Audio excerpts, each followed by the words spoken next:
ಆಚರಣೆ ಮಾಡ್ತಾ ಇದ್ದೀವಿ ಹೆಬ್ನಿ ಗ್ರಾಮ ಪಂಚಾಯಿತಿಯಲ್ಲಿ. ಈ ಒಂದು ಕಾರ್ಯಕ್ರಮಕ್ಕೆ ಭಾಗವಹಿಸಿದಂತ ಎಲ್ಲ ಹೆಬ್ನಿ ಗ್ರಾಮ ಪಂಚಾಯಿತಿಯ ಸದಸ್ಯರುಗಳಿಗೂ ಹಾಗೂ ನಾಯಕರುಗಳಿಗೂ ಮುಖಂಡರುಗಳಿಗೂ ಹಾಗೂ ಮಕ್ಕಳಿಗರ ನಾಡನ್ನು ಕಟ್ಟಲಿಕ್ಕೆ ತುಂಬಾ ಕಷ್ಟಪಟ್ಟಿದ್ದಾರೆ. ಪ್ರಾಣದಾನ, ಧನ, ಜನ, ಬಲಿದಾನ ಎಲ್ಲ ಕೊಟ್ಟು ನಾಡನ್ನು ಬೆಳೆಸಿದ್ದಾರೆ, ಕಟ್ಟಿದ್ದಾರೆ.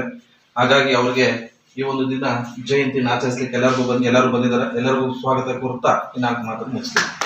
ಇವತ್ತು ನಾಡ ಕಟ್ಟಿನಕ್ಕೆ ಕೆಂಪೇಗೌಡ 515 ಜಯಂತಿಯನ್ನು ಆಚರಣೆ ಮಾಡಿದ್ವಿ ನಮ್ಮ ಗ್ರಾಮ ಪಂಚಾಯತಿಯಿಂದ.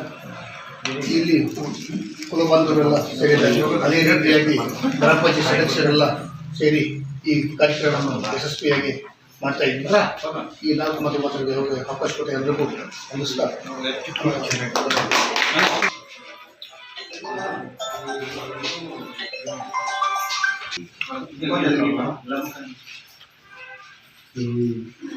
ಮಾತಾಡಿ